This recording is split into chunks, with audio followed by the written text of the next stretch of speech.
The Nowata Methodist Church is happy to produce a lot of different content for the edification of Christ's church throughout the world. This daily segment that you're listening to right now corresponds with the Daily Bible Reading Challenge, which is hosted by Christ Church in Moscow, Idaho. If you want to download the list of readings that they publish for yourself or learn more about this challenge, this initiative, go to biblereading.christkirk.com. I'm Jeffrey Rickman. I'm the pastor here in Nowata, and I read from the Berean Standard Bible, which you can also find at berean.bible. Consider subscribing to this podcast to be a part of this daily effort to grow in familiarity with and love of God's holy word. Let's dive in for today. Hey friends, Jeffrey here, and it's time to read the scriptures again together, so I'm glad you joined me to do that. If you haven't subscribed already, then this is the place you go, nowataMethodists.substack.com. That'll get it sent right to your inbox every day. Today we're beginning on Daniel, another Old Testament prophet, but kind of goes at a different pace and is at a different place in history during the Babylonian exile, and then sets up some biblical imagery that gets utilized also in the Revelation of John in the New Testament. So, hope you enjoy. Let's get into it. Here we go, Daniel chapter 1. In the third year of the reign of Jehoiakim, king of Judah, Nebuchadnezzar, king of Babylon, came to Jerusalem and besieged it. And the Lord delivered into his hand Jehoiakim, king of Judah, along with some of the articles from the house of God. He carried these off to the land of Shinar, to the house of his God, where he put them in the treasury of his God.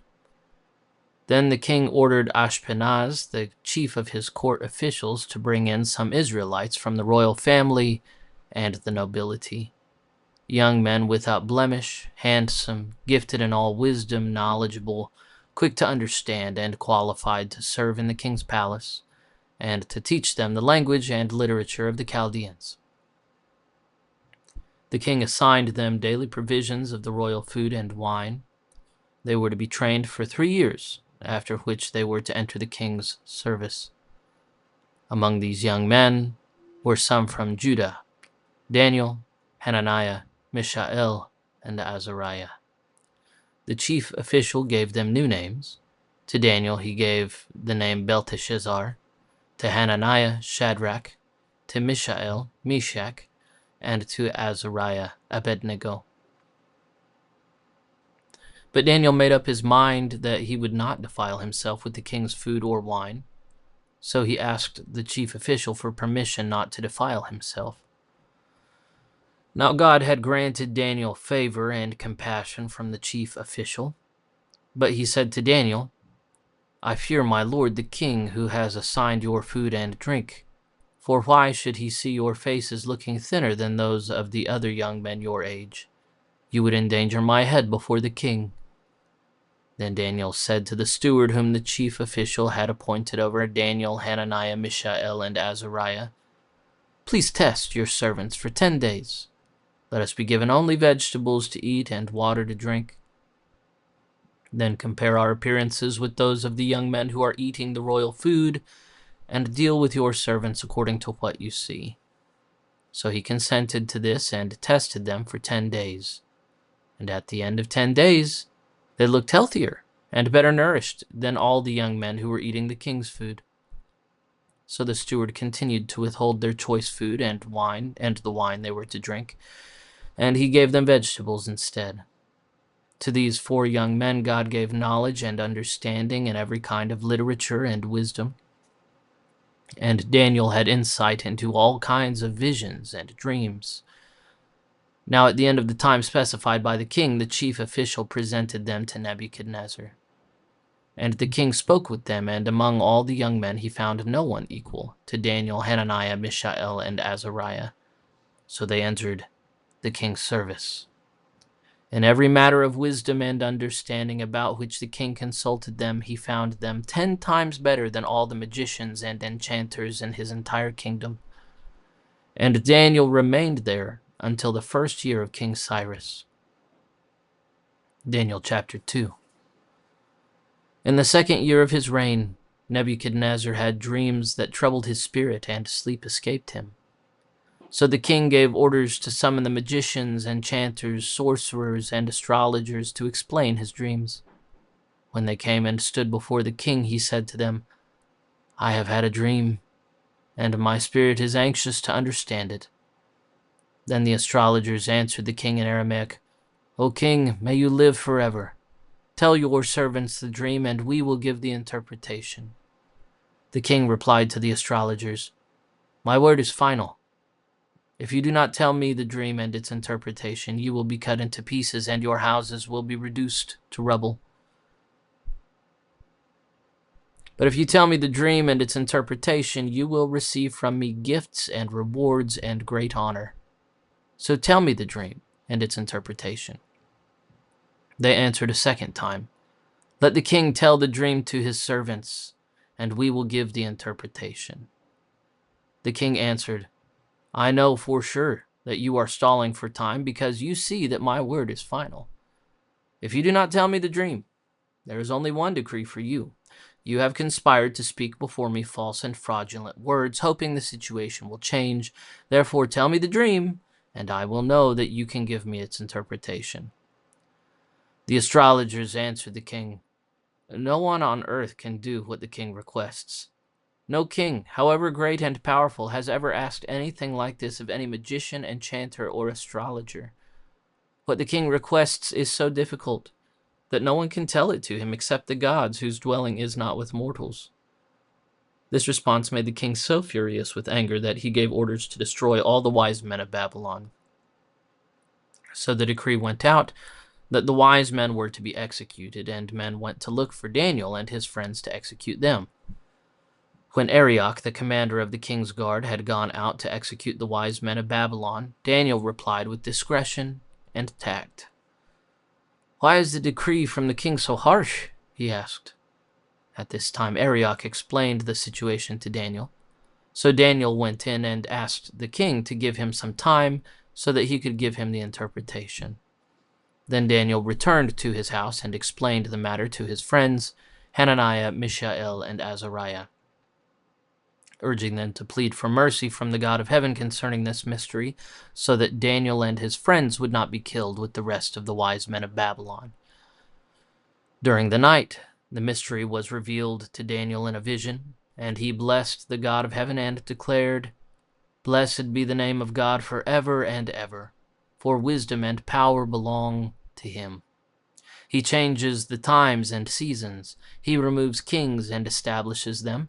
He gives wisdom to the wise and knowledge to the discerning. He reveals the deep things and hidden things. He knows what lies in darkness, and light dwells with him. To you, O God of my fathers, I give thanks and praise, because you have given me wisdom and power.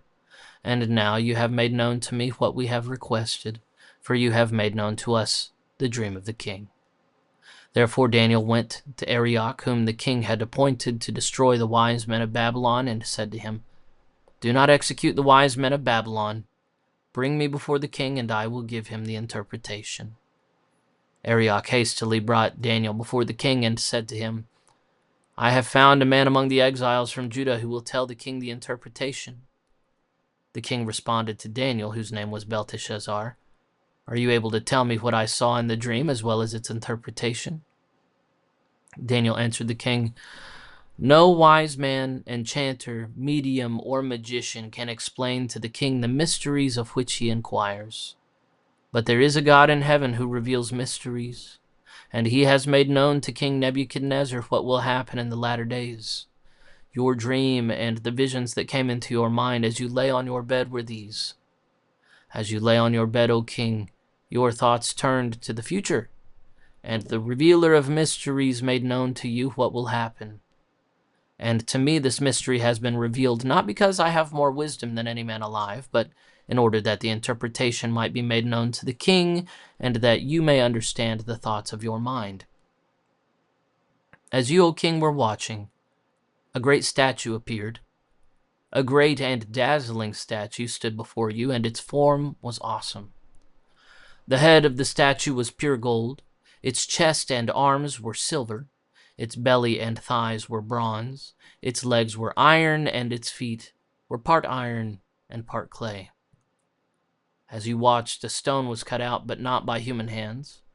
It struck the statue on its feet of iron and clay and crushed them.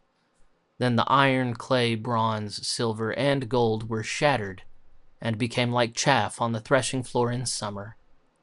The wind carried them away, and not a trace of them could be found, but the stone that had struck the statue became a great mountain and filled the whole earth. This was the dream. Now we will tell the king its interpretation. You, O king, are the king of kings, to whom the God of heaven has given sovereignty, power, strength, and glory. Wherever the sons of men or beasts of the field or birds of the air dwell, he has given them into your hand, and has made you ruler over them all. You are that head of gold. But after you, there will arise another kingdom inferior to yours. Next, a third kingdom, one of bronze, will rule the whole earth. Finally, there will be a fourth kingdom as strong as iron. For iron shatters and crushes all things, and like iron that crushes all things, it will shatter and crush all the others. And just as you saw that the feet and toes were made partly of fired clay and partly of iron, so this will be a divided kingdom. Yet some of the strength of iron will be in it, just as you saw the iron mixed with clay. And as the toes of the feet were partly iron and partly clay, so this kingdom will be partly strong and partly brittle. As you saw the iron mixed with clay, so the peoples will mix with one another, but will not hold together any more than iron mixes with clay. In the days of those kings, the God of heaven will set up a kingdom that will never be destroyed, nor will it be left to another people. It will shatter all these kingdoms and bring them to an end, but will itself stand forever. And just as you saw a stone being cut out of the mountain without human hands, and it shattered the iron, bronze, clay, silver, and gold, so the great God has told the king what will happen in the future. The dream is true, and its interpretation is trustworthy. At this, King Nebuchadnezzar fell on his face, paid homage to Daniel, and ordered that an offering of incense be presented to him. The king said to Daniel, "Your God is truly the God of gods and Lord of kings, the revealer of mysteries, since you were able to reveal this mystery." Then the king promoted Daniel and gave him many generous gifts. He made him ruler over the entire province of Babylon and chief administrator over all the wise men of Babylon. And at Daniel's request, the king appointed Shadrach, Meshach, and Abednego to manage the province of Babylon, while Daniel remained in the king's court. Daniel chapter 3.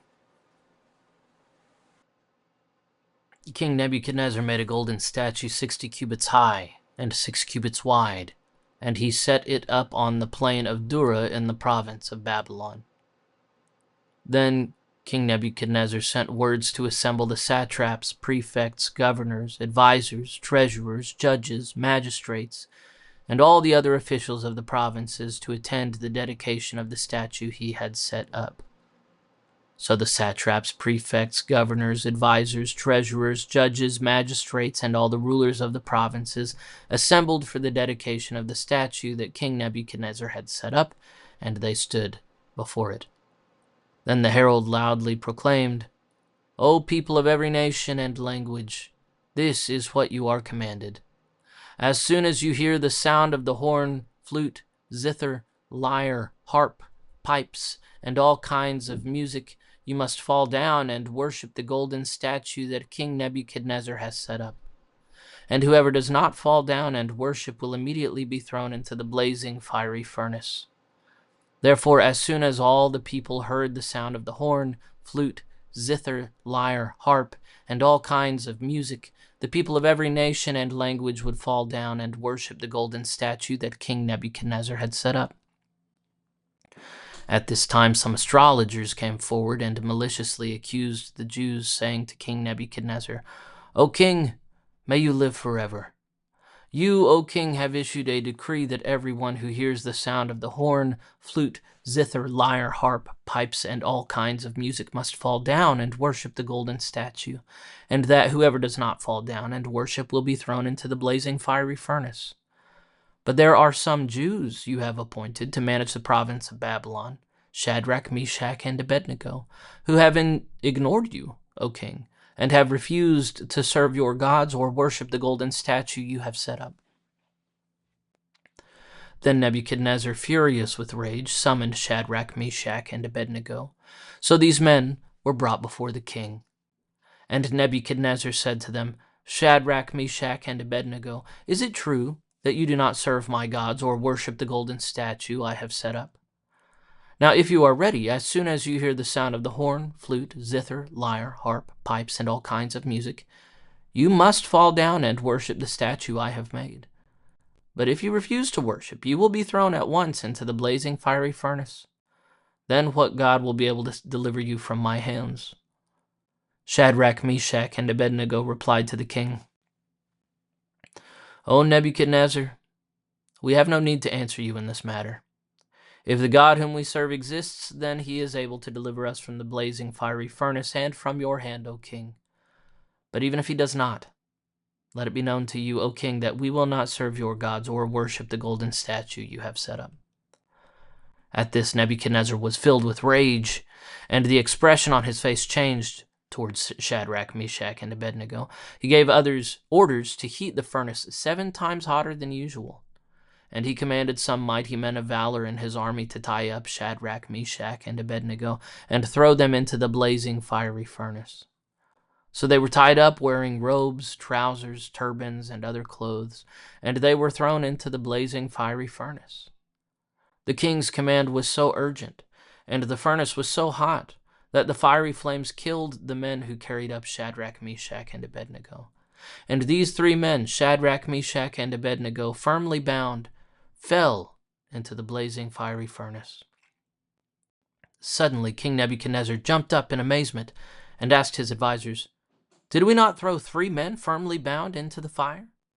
Certainly, O king, they replied.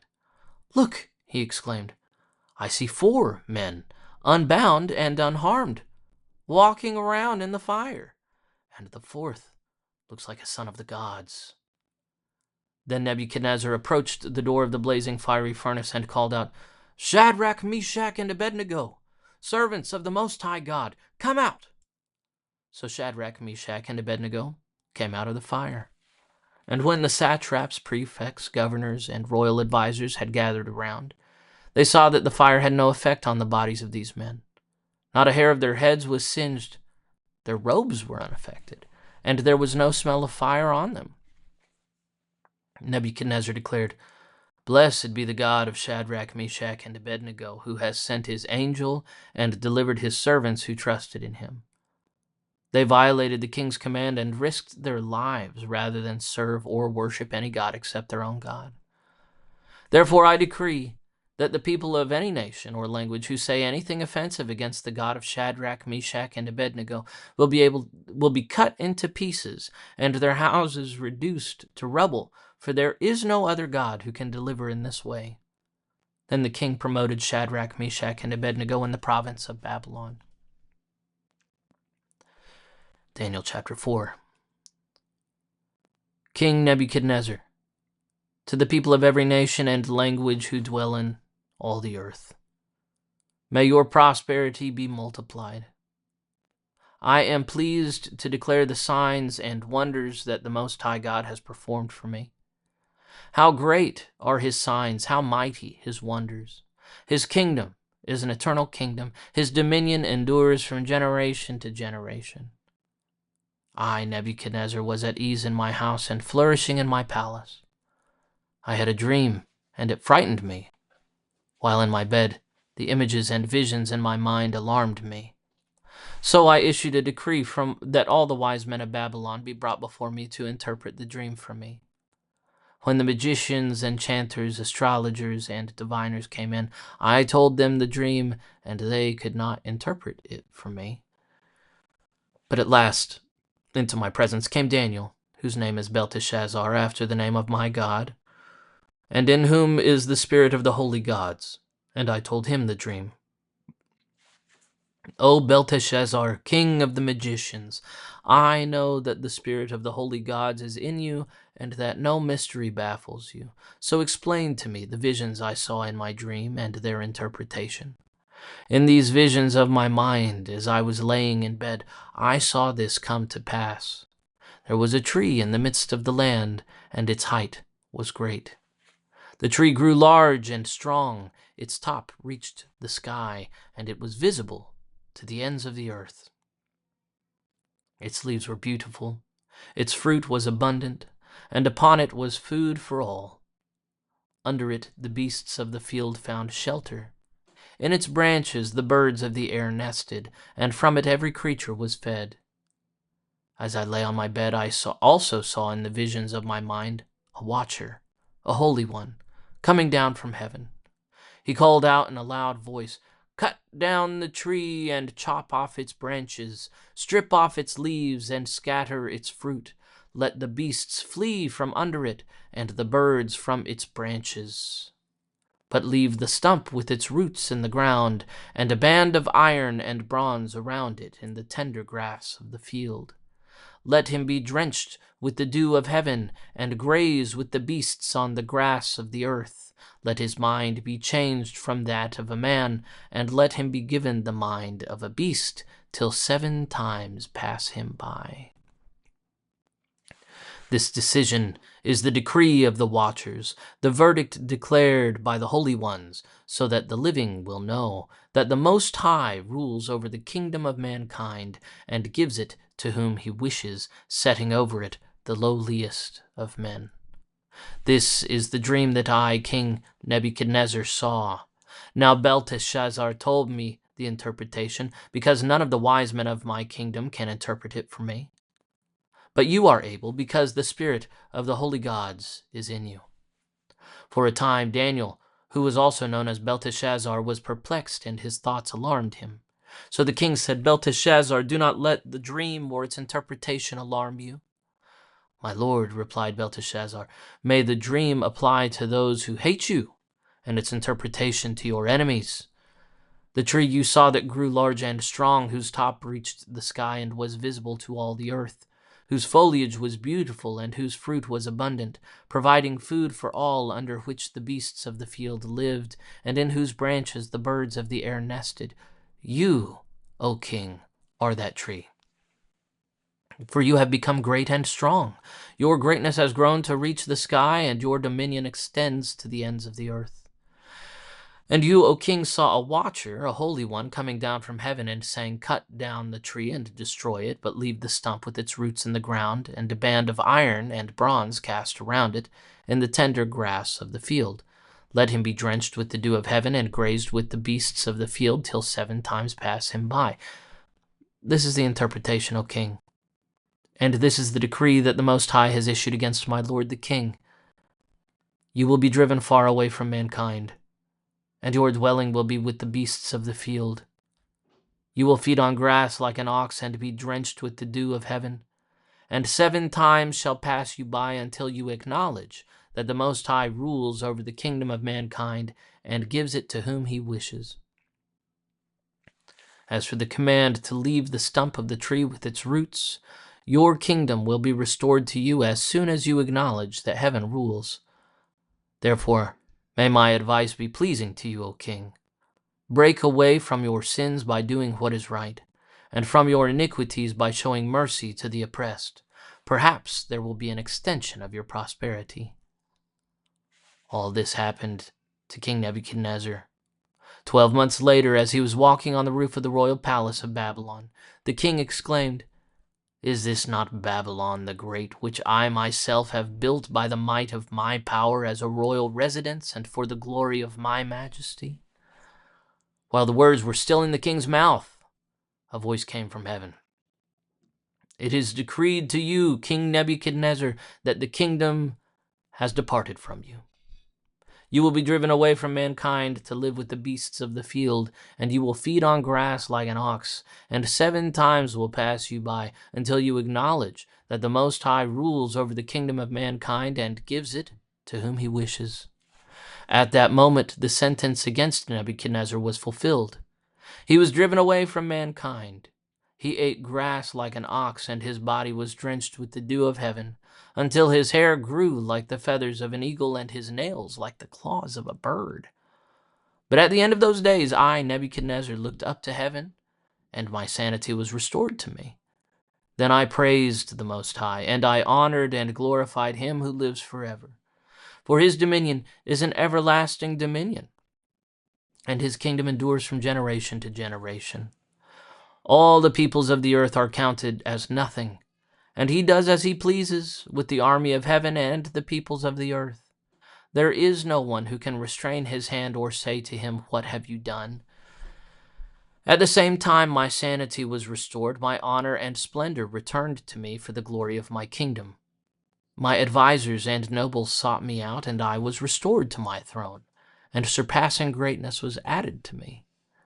Now I, Nebuchadnezzar, praise and exalt and glorify the King of heaven, for all his works are true, and all his ways are just, and he is able to humble those who walk in pride.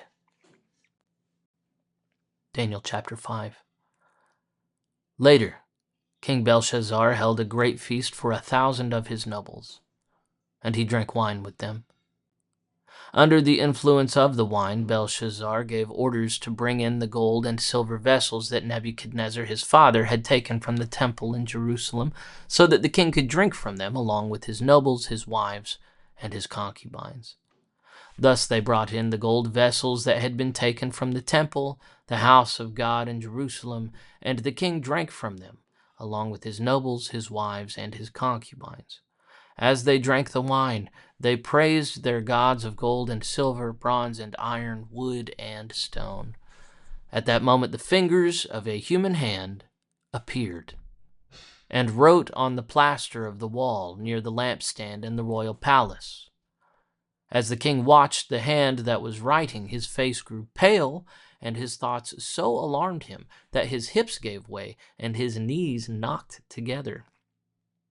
The king called out for the enchanters, astrologers, and diviners to be brought in, and he said to these wise men of Babylon, "Whoever reads this inscription and tells me its interpretation will be clothed in purple and have a gold chain placed around his neck, and he will be made the third highest ruler in the kingdom." So all the king's wise men came in, but they could not read the inscription or interpret it for him.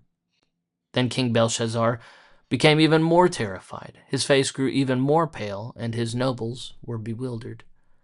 Hearing the outcry of the king and his nobles, the queen entered the banquet hall.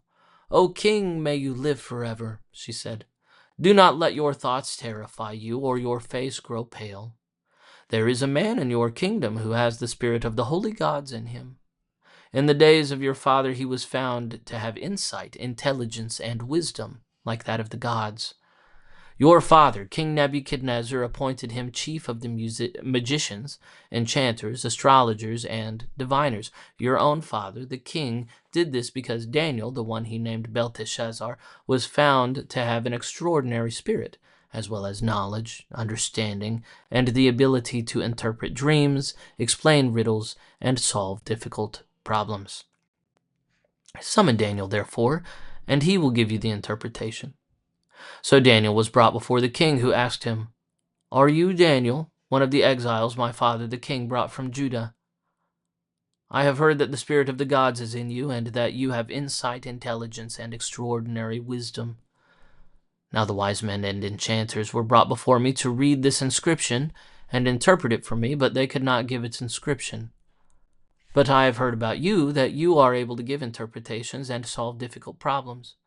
Therefore, if you can read this inscription and give me its interpretation, you will be clothed in purple and have a gold chain placed around your neck, and you will be made the third highest ruler in the kingdom." In response, Daniel said to the king, "You may keep your gifts for yourself and give your rewards to someone else. Nevertheless, I will read the inscription for the king and interpret it for him. As for you, O king, the Most High God gave your father Nebuchadnezzar sovereignty and greatness glory and honor because of the greatness that he bestowed on him. The people of every nation and language trembled in fear before him. He killed whom he wished and kept alive whom he wished. He exalted whom he wished and humbled whom he wished. But when his heart became arrogant and his spirit was hardened with pride, he was deposed from his royal throne, and his glory was taken from him. He was driven away from mankind, and his mind was like that of a beast. He lived with the wild donkeys and ate grass like an ox, and his body was drenched with the dew of heaven until he acknowledged that the Most High God rules over the kingdom of mankind, setting over it whom he wishes. But you, his son, O Belshazzar, have not humbled your heart, even though you knew all this. Instead, you have exalted yourself against the Lord of heaven. The vessels from his house were brought to you, and as you drank wine from them with your nobles, wives, and concubines, you praised your gods of silver and gold, bronze and iron, wood and stone, which cannot see or hear or understand. But you have failed to glorify the God who holds in his hand your very breath and all your ways. Therefore he sent the hand that wrote the inscription. Now this is the inscription that was written: Mene, Mene, Tekel, Parsin. And this is the interpretation of the message. Mene means that God has numbered the days of your reign and brought it to an end. Tekel means that you have been weighed on the scales and found deficient. Peres means that your kingdom has been divided and given over to the Medes and Persians. Then Belshazzar gave the command, and they clothed Daniel in purple, placed a gold chain around his neck, and proclaimed him the third highest ruler in the kingdom. That very night, Belshazzar, king of the Chaldeans, was slain, and Darius the Mede received the kingdom at the age of 62. That's all for Daniel today. Now we do Psalm 74, and this is the last chapter we're covering today. Psalm 74. Why have you rejected us forever, O God? Why does your anger smolder against the sheep of your pasture?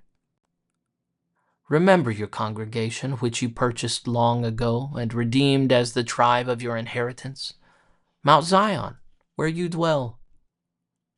Turn your steps to the everlasting ruins, to everything in the sanctuary the enemy has destroyed. Your foes have roared within your meeting place. They have unfurled their banners as signs, like men wielding axes in a thicket of trees, and smashing all the carvings with hatchets and picks. They have burned your sanctuary to the ground. They have defiled the dwelling place of your name. They said in their hearts, we will crush them completely. They burned down every place where God met us in the land.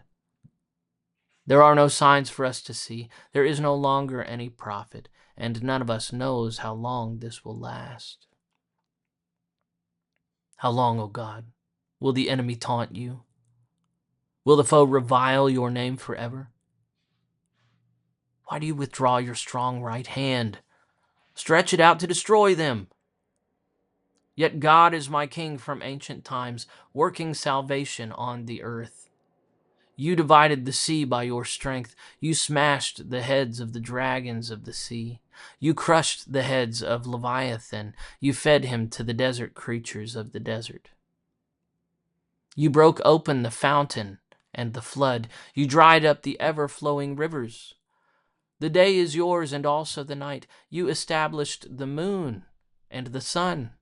You set all the boundaries of the earth. You made the summer and winter.